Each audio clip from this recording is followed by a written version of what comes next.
Empower to Integrate, a collaborative initiative by Aditus Foundation and the African Media Association Malta. This program is dedicated to advancing integration and social inclusion for third country nationals in Malta. It is funded by the Asylum, Migration and Integration Fund, co-funded by the European Union and carried out in collaboration with the Parliamentary Secretariat for European Funds. Welcome to the Empower to Integrate project. This is a platform for third country nationals to help them boost their visibility, amplify their voices, and share their perspective. It also aims to strengthen community empowerment and build social ties in Malta. Hello, I'm Naslee Mayhew, and I'm the project lead strategist and radio host. Today, we will be talking about legal rights and responsibilities of migrants in Malta.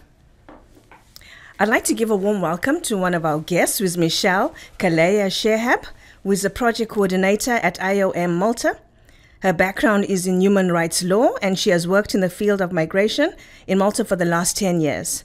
She coordinates projects on integration and also human trafficking for IOM, which is the United Nations Migration Agency. Welcome, Michelle, and thank you for joining us. Thank you, Naslee. Thank you for having me. You're welcome. I'd also like to welcome Dr. Carla Camilleri. She is the Deputy Director of Aditus Foundation, a Malta-based NGO advocating for improved access to human rights protection. Carla carries out advocacy work in the field of migration, LGBTIQ+ rights, access to justice, rule of law, and governance issues. She also provides information, advice, and legal services to a number of clients in Aditus Pro Bono unit, which includes migration and asylum, citizenship, LGBTIQ rights, with a focus on transgender children and anti-discrimination. Hello, Carla, and welcome, and thank you for joining us. Thank you. Thank you for having us. Me. You're welcome. It's good to have you here today. Michelle, what is the role of IOM Malta in relation to the new integration policy, and how does it intend to support the government? So, as you know, the new integration strategy is at the moment, well, it was developed, right? I think HRD, the Human Rights Directorate, who are the pen holders on this policy, they worked quite closely to be able to align it with the labour migration policy. So IOM's role there was that we obviously contributed to the public consultations, but we also ran a project with them over the last 2 years now, which was about pre-departure integration measures. So as you know, Malta is quite a popular destination for labour migrants and for people coming here for work because there's a flourishing economy, and so what essentially and is contained in the integration strategy, but also in the labour migration policy, are these pre-departure measures so that people are prepared for life in Malta before they get here, rather than starting the integration journey essentially once they arrive on the island. So this is something that we worked on quite a lot with them and involved many stakeholders also in the consultations. So that was the civil society, diaspora organizations. We did a mapping and a research, and we came up with the design for a platform essentially that would have this information. So that was our role in the policy, besides the fact that we gave other feedback on certain recommendations and issues. Thank you very much for explaining that and the role that you're playing in terms of IOM Malta. And how will this contribute to strengthening the capacity to develop, adapt, and implement processes and policy related to sustainable integration for TCNs or migrants? Well, I think integration is sort of a cross-cutting issue. So essentially, if people have information before they get here on rights and obligations, but also on health and on entitlements and on what they can expect when they get here, also some cultural tips and what support they can get here from their own, for example, diaspora organizations, I think that will really strengthen integration and also help people make maybe an informed decision on whether the island is for them or not, or whether their migration journey will be permanent or more circular. And obviously it depends on the person. We designed the guide for the platform in a way that is sort of gender-centric and migrant-centric and really gives attention to the rights of the person and also has different functions. Essentially, our IT colleagues designed this from IOM Germany, but it has different functions also for different learning abilities, for example. It takes into account language barriers. So we try to make it very accessible and very simple, because at the moment, and obviously, again, we worked with the authorities on this. This was them. They identified this problem. IOM was facilitating with them, but that the information can be quite fragmented at times, and I think you know this as well, right? That people can, there is the information out there, but it's difficult to access sometimes. So the platform is meant to essentially be a place where you can find the information, and also where you then don't fall prey to, people who wish you ill, or where you can fall into the realms of labor exploitation there, because that's also something that obviously if you don't have the information, you're much more susceptible to the wrong kind of information. Okay, thank you very much for sharing that. Carla, what are some of the key legal rights that third country nationals or migrants are entitled to upon arrival in Malta? Okay, so I'll just start at the very basic level. Okay, so as human beings, every migrant is entitled to protection of their fundamental rights. This is not some high-flying concept. They are high concepts in the sense they would have the basic right to protection of their life, for example, protection against torture, inhuman and degrading treatment, the right to a fair trial, for example, the right to free expression.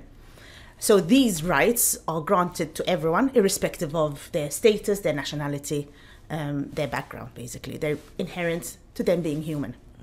However, then, we can compare those types of laws, so the higher laws, to also ordinary laws. So these ordinary laws regulate day-to-day life. And that's where the rights of migrants changes depending on the status that they have in Malta. So it's quite complicated. It would regulate their rights to enter or not enter. It would regulate what they can do once they are here. So if, for example, a third country national on a tourist visa has the right to enter, because obviously they were granted a visa, and unless there's very extenuating circumstances, they have the right to enter and stay for 3 months. If you enter on the basis of a single permit, you have the right to work. So there are these rights depending on status. Okay, thank you very much for explaining that. Michelle, over to you. How can TCNs and migrants access important information about these rights and obligations and the opportunities in Malta? And what are critical information on Malta that would help them ease into Maltese lifestyle? I think a bit like just what Carla said, there are obviously sort of different, there's different statuses granted to different people, right? So when we talk about migrants, obviously a really broad category. So, I mean, a migrant can be someone from Sweden who comes down here to work, or someone who is who seeks asylum and is fleeing their country. So those are all in the broad, category of migrants. I'm always told I'm saying it wrong. I think you said it right there. Right? But essentially, like Carla said, that the rights will differ, and also the information, where to find your information differs. So essentially, if you are someone who seeks international protection, then the information is often on websites that are specific to those categories. While if you're come here for work, predominantly through, sort of like legal channels or regular pathways, essentially, then the entitlements are different, and you're also expected to have different. You also have different obligations. So if you grant international protection, you have the same rights as essentially. The same rights to healthcare and education and the labour market as a Maltese person or an EU national, while in the case of the other categories, it depends on what permit you applied for, and then it will also. And this is why we were saying that the information is quite fragmented, because it's difficult to find out where you are and where you're looking for this. So there's obviously Identitas and there's Jobs Plus, and these all communicate. But I think this is why people are quite susceptible to these agencies and these temping agencies. And it's good that there's regulation now. But I think before that, it would be, if someone offers a one-stop shop in a way, you're likely to go with that. And we know this from our work, especially in labor exploitation, human trafficking. We've done a report on this, and we found that there's, quite exorbitant fees that people are charged, but also that there's a lot of fraud in general. So people are being asked to sign things like a waiver of no complaint, which obviously is not a legal document. But, you know, you don't know that. So you don't know that you have the right to go to the, you know, either the DIR, the Department for Industrial and Employment Relations, or to the police if there's a violation.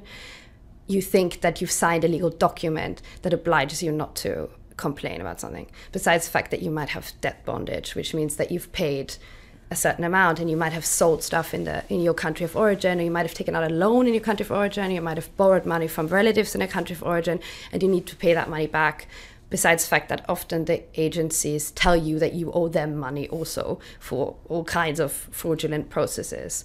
I mean, again, like, we found that there were people who were being charged for lifelong learning courses, for example, which are, I think, almost free, or like 70 euros, something like this, you know, and they were being charged 300, 400, 500 euro. Again, if you don't have the information, you just go and say, well, this is, you know, you assume that people have your best interest at heart, that this is a very professional agency, and that you're doing something that someone is telling you to do, you know. And then I think this is where the exploitation can get really. So I think the information is really, really important.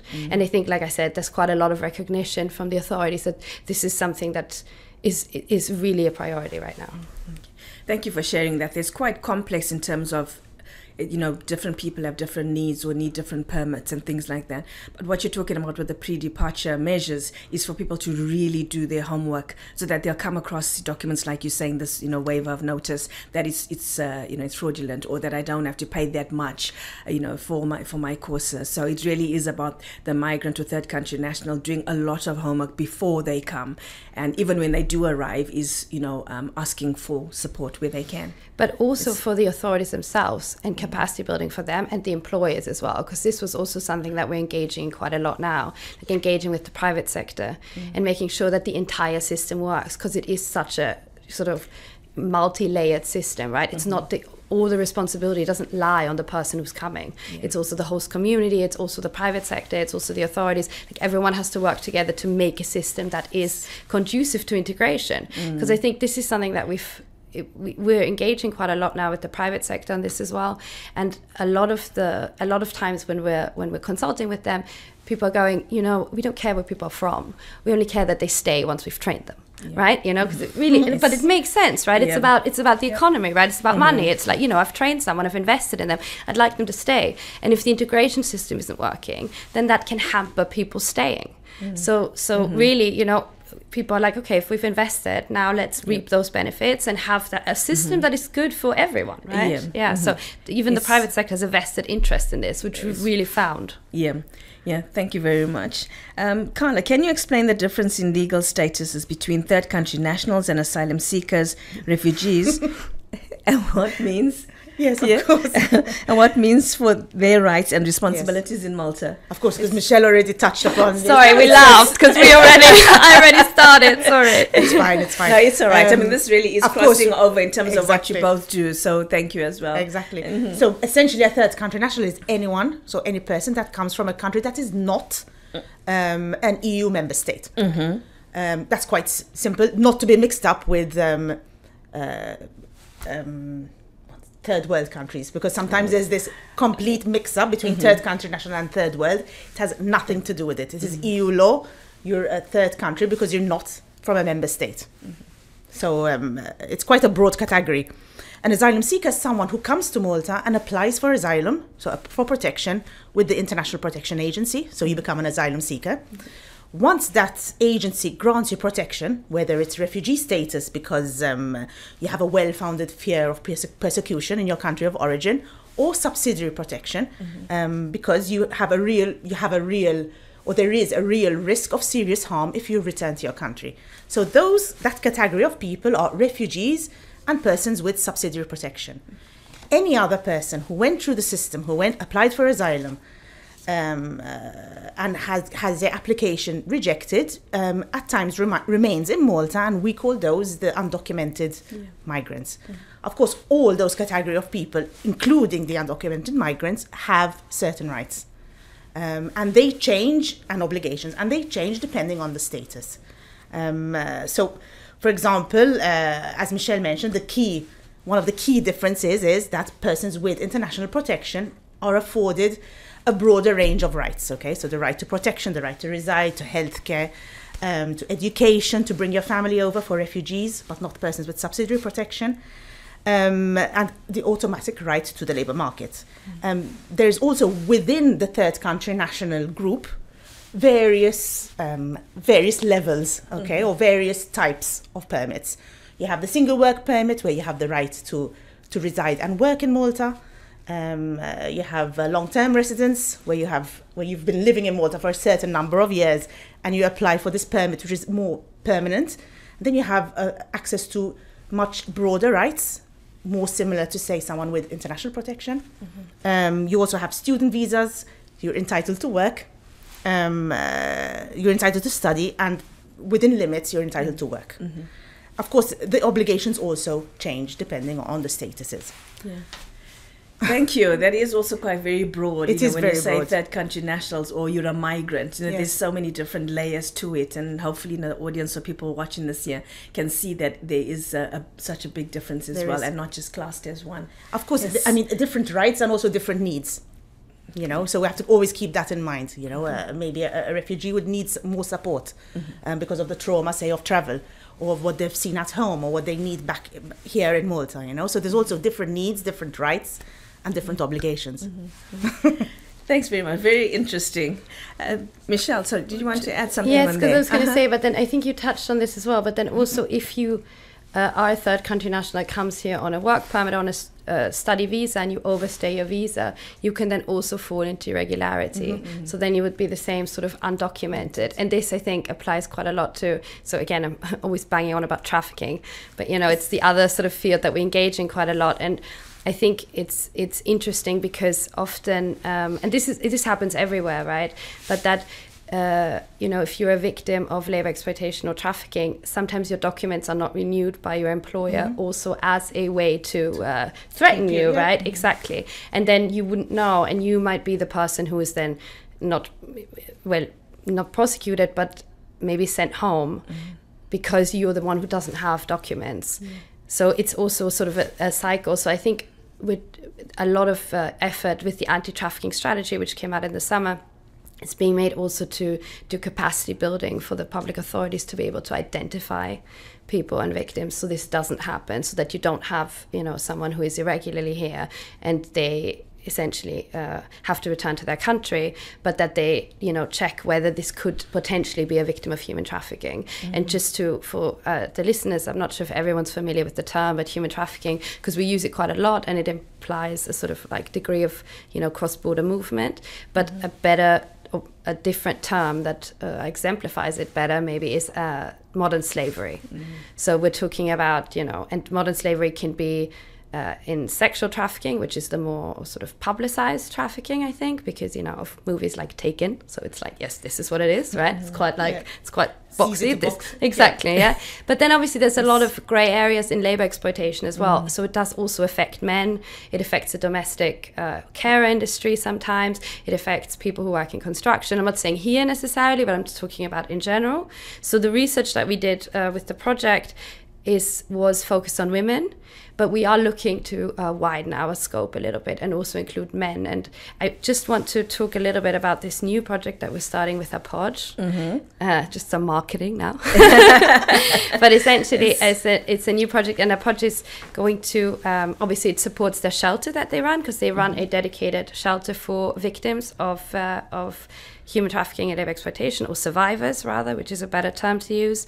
And the project will include capacity building, like I said, also for interested parties and NGOs, and the authorities, of course, so the police, for example, and TIR, Jobs Plus, Identità, and these kind of authorities that are sort of frontliners, even health workers who can be frontliners in identification.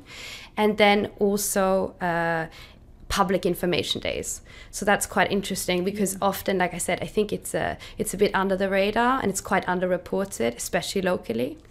So it will be interesting to have public information days on this and give people the chance to, sort of engage with this quite specific crime. So and also to know how to report and to know what the national referral mechanism will then be and who to call essentially when you have suspicions that something is happening. Because often it's also just people who witness things. I mean, all the cases that were happening in the summer, this is what it was. It was people witnessed things and went, oh, this is suspicious, I'd better call the police. So No, that's really good that you have people also coming in and sharing that information.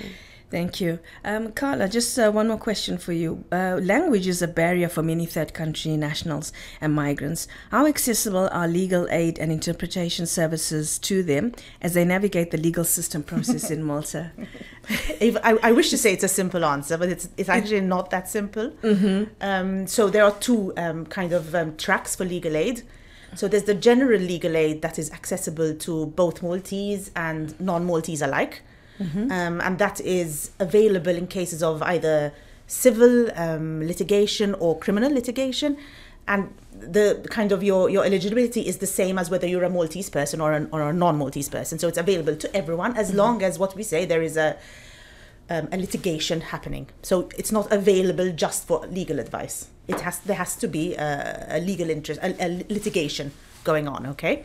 And you also, for the civil part of it, there's this monetary requirement where you have to not earn a certain amount of money to be able to be eligible for free legal aid. It's also eligible, just to go back to survivors of trafficking, for trafficking survivors and victims of crime. So that's kind of the general legal aid, non-migration specific. And then there is the migration legal aid that is accessible, or you're entitled to it if you're going through, for example, an asylum appeal. So you're entitled to government legal aid if you have an appeal on either your asylum claim or your age assessment claim, or if you have a detention order and you wish to appeal that. So then you have the state legal aid there. There are also NGOs like ours and JRS that give free legal aid for migration issues, specifically asylum. Language could be a barrier, and especially for the less common languages, because Malta is also a very small country, so finding very uncommon language or interpreters for not so common languages is also a bit of a struggle. So it's a struggle we face, and I guess IOM faces as well. And it's always great when you find a good interpreter, because you can really work very, very well with good interpreters. So obviously it's something we always try to have in the office when we speak to clients, or we try to get the authority we're speaking to have that interpreter present. Also keeping in mind that there are also some sensitive issues relating to communities when you're choosing the interpreter, because it could be that the community is also small here. You wish to have interpreters that are not necessarily from the same community, but speak the same language. So it's a bit complicated. Yes. You've got your work cut out for you, haven't you? Thank you very much for sharing that there. And Michelle, just want to ask you one more question. How does the Pre-Departure Integration Measures Project help migrants identify their skills, competencies and attitudes that are needed to successfully integrate into the labour market, become an asset to Malta and contribute to the economic growth as well? So the system itself is not just information-based. So there is an existing integration system and course, the I Belong program, that is run by the Human Rights Directorate, and this will essentially, the idea is, I think, to sort of have a pre-departure part to this. So that means that this will also include some courses, some self-assessments, and some things that people can access where they can actually learn, not just sort of read information and have that, but it will be, to engage with the person and see that there are also outcomes, essentially. So I think this will be interesting when it comes to, like you mentioned, skills, right? So then to see, it could be sector specific too. So there was a discussion on whether this should be sector specific or not. I think there's the tourism skills card at the moment that is the system is probably working quite well. So there's also, essentially they're exploring this as well. But this would be something that is quite active when it comes also to, empowering the person before they come, rather than, just providing information. So it's not just an open platform this way, but it has, these components as well. Okay, thank you for sharing that. So there is a lot of information that's out there for the migrants or third country nationals to look into before they arrive in Malta and when they arrive as well, because it also helped them settle into their new life in the host country a lot better. Exactly, but there's also this link between the pre-departure and the post-arrival. So the integration system is now linked. So this was really, really important that we link it to what is already existing here, so that it's obviously as relevant as possible for the local context. So I think IOM, our chief of mission, always calls us the international handyman, because it's like you look at a problem and you go like, there's no structure, we just kind of go like, oh, I think maybe tweak this and maybe tweak that, so like, you know, we tailor make solutions. No, but I think that's why it works kind of, because also because we have offices everywhere, so that works too. That works as well. Thank you very much for sharing that with me today, Michelle. Is there anything you want to say before we close off? You don't have to, but any final words or thoughts, or do you want to say something, Carla? Yeah, sure. I just want to say, we were talking about rights, and I just want to make it extremely clear that even if you are irregular, you do have rights. There are places to go to. If you're working irregularly, you do have rights to be paid as well. You do have a right to be treated humanely. And there's the NCPE, if you feel that you've been discriminated against, for everyone, not just undocumented migrants. There's the DIAR, if you're not being paid by your boss, there is an obligation to pay. There is an obligation for days of rest. There is an obligation that they give you your bonuses and leave. So please, there are institutions, and complain. Or come to us if you need advice. No, it's true. And just to add to this, we recently talked also to the Victim Support Agency that also supports victims of all crime, and they do not ask what legal status you have. This is just a system for you to be supported. So I think you're so right that people need to know that this is out there for them, that they do have rights, and that there are things that they can access. Definitely. Thank you very much. It's been quite an interesting conversation that we've had. And I'd just like to thank you, Michelle and Carla, for coming along today and sharing your expertise and your experience with us, and all this information that can help, third country nationals settle into Malta and also find their way around in this country that they're going to call home. Thank you very much. Thank you, and goodbye.